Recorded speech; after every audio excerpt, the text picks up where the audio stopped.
you guys, and welcome back to my YouTube channel. So this video is going to be me talking about the video gaming industry and how that specifically relates to Minecraft. So first, let's talk about the timeline that Minecraft went through as a game, because it has been 10 years since its first release in 2009. So obviously that means that the company Mojang, the small Swedish independent company Mojang, was first created in 2009 by Notch himself.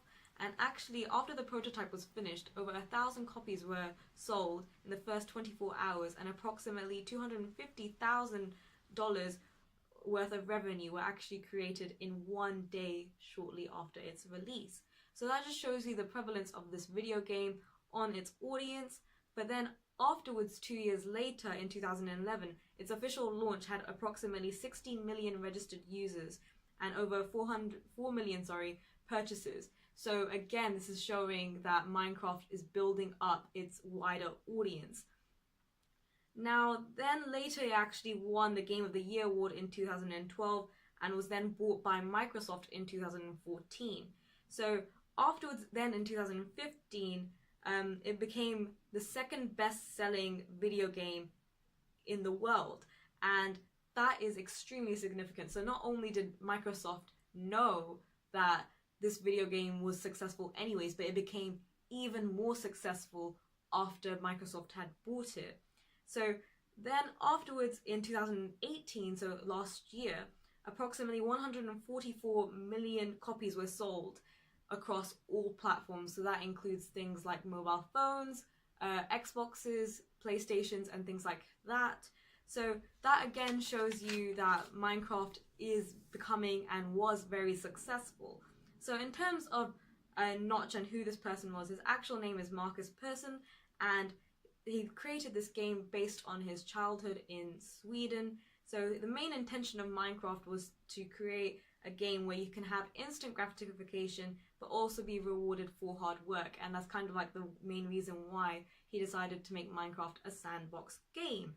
So actually the blocky visuals of the video game is actually inspired by the game Infominer, and again, Marcus Persson was actually always quote coding and was actually involved in a lot of King's Company gaming. So you can tell that he was a very good programmer at the time, and that's why Minecraft was quite successful when it first started out. Now, obviously, Minecraft is so much greater than it was before, and there are still quite a few connections between its origins and how it is today. So obviously the blocky, old-fashioned style still remains, and that obviously reflects its low-budget origins, but also the fact that as an audience you can create user-generated content, and things like mods are still available and are still heavily placed as something that is a part of its culture.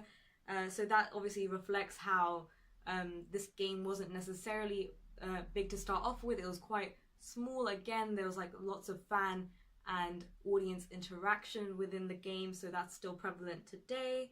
And just to note how they actually created mods, so that was using open sourced software. So that's basically when you create a piece of, or you just create a product and the code can then be published so that other people can also edit it. So that's obviously the way that people actually decided to create modifications to the game. Now, also, as I was talking before about the sandbox genre, that was actually quite, it wasn't as prominent as a genre as it is now because of Minecraft, and actually because of its like minimal character limitations, and just in general its like personal like styling and things like that. It wasn't as mainstream as it is now, but because of Minecraft, there are so many other different versions of sandbox games like Terraria and other games like that, which then also developed afterwards because of Minecraft's success. So let's just talk about, to end this video, on the lead up to Microsoft actually buying Mojang. So obviously, if we're thinking about Minecraft, we're realizing that in its beginning, before Microsoft actually bought Minecraft, it was already very successful. So why was there an exchange in companies? Why did Microsoft buy Minecraft?